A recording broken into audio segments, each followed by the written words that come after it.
जय श्री राधे, जय श्री श्याम। आज हम बड़ी ही दिव्य कथा वर्णन करने वाले हैं। बड़ा ही दिव्य वर्णन वाल्मीकि रामायण में आया।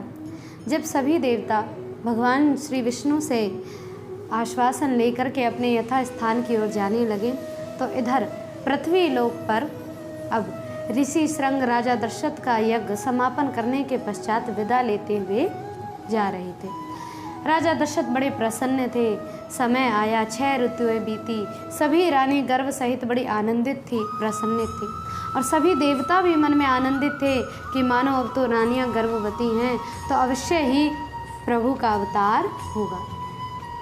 ये बात सुन करके सोच विचार के सभी देवता अपने मन में बड़े आनंदित हो रहे थे। इधर समय आते ही चैत मास आया, शुक्ल पक्ष आया, नवमी तिथि, अभिजित मुहूर्त, मध्याह्न का समय, दिन के ठीक 12 बजे समय आया। पुनर्वसु नक्षत्र में कर्क लगन में दिव्य स्वरूप धारण किए भगवान श्री हरि श्री विष्णु दिव्य अवतार लेते हुए प्रभु श्री राम के रूप में प्रकट हो गए। प्रभु श्री राम के रूप में दिव्य प्रकट हुए, दिव्य आनंद छाने लगा। चारों ओर की छवि कांति ऐसी हो गई, माता कौशल्या का भवन वो दिव्य प्रकाशित होने लगा। माता कौशल्या के भवन में भगवान श्री विष्णु दिव्य अवतार धारण किए। ऐसा अवतार धारण किया, माता कौशल्या देख करके प्रसन्नित हुई। प्रभु श्री राम का प्राकट्य कर्क लगन में हुआ था। और तो और प्रभु श्री राम के प्राकट्य के समय जो प्रभु के जो ग्रह देव समझाए गए, कहा कि सूर्य, शनि, मंगल, गुरु और शुक्र, ये 5 ग्रह अपने अपने उच्च स्थान पर विराजमान थे।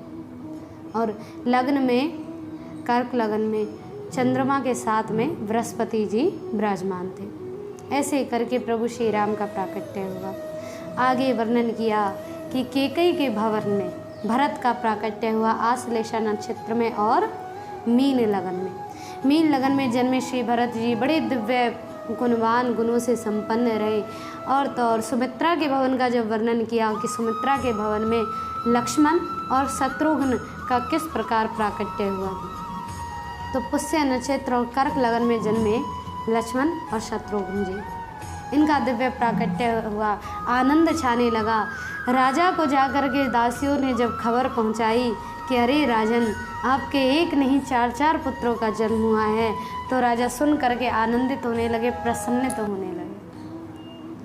मन में ऐसा आनंद छाया, बड़ी प्रसन्नता छा गई। राजा ने चारों ओर अवध में आनंद की बहार बजने लगी। नवत तुरंत ही बधाइयाँ गाने लगे, सब लोग आनंद मनाने लगे। देवता भी आकर के प्रभु श्री राम के दर्शन करने लगे। धीरे धीरे समय आया, आनंद मनाते मनाते प्रभु श्री राम जी को दिव्य वशिष्ठ ने ज्ञान प्राप्त कराया। वशिष्ठ से हर एक विद्या को राम जी सीखा करते थे। एक दिन राजा दशरथ अपने भवन में बैठे हुए विचार कर रहे थे कि अरे, अब तो हमें पुत्रों का विवाह करना चाहिए। ऐसा कह ही रहे थे कि उसी समय किसी सैनिक ने गुप्तचर ने आकर के कहा कि महाराज, आपके द्वारे पर तो गाधी पुत्र विश्वामित्र जी, ब्रह्म ऋषि विश्वामित्र खड़े हैं। दशरथ ये बात सुनकर के तुरंत ही दौड़ पड़े और राजा तुरंत जा कर के गाधी पुत्र ब्रह्म ऋषि विश्वामित्र के चरणों में लेट गए। विश्वामित्र को भीतर लेकर के आए, भीतर बिठाया, आगमन करी, उनकी पूजा करी, अगवानी करी, बड़ी सेवा करी। कहा कि प्रभु, मेरे धन्य भाग जो आज आप स्वयं मेरे यहाँ पर पधारे हैं। और प्रभु, ऐसा क्या कारण रहा, अगर एक आदेश ही कर देते तो मैं स्वयं आपके आश्रम पर नंगे पांव चला आता। आपको क्यों स्वयं कष्ट करना पड़ा, ऐसी क्या समस्या आ गई, ऐसा क्या मुझसे भूल हुई। राजा बार बार ये प्रश्न करते। गादी पुत्र सुनकर के बड़े प्रसन्न थे।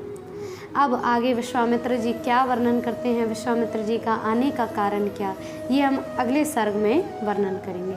तब तक आप ऐसी ही दिव्य कथाओं को श्रवण करते रहें, आनंदित रहें। जय श्री राधे, जय श्री श्याम।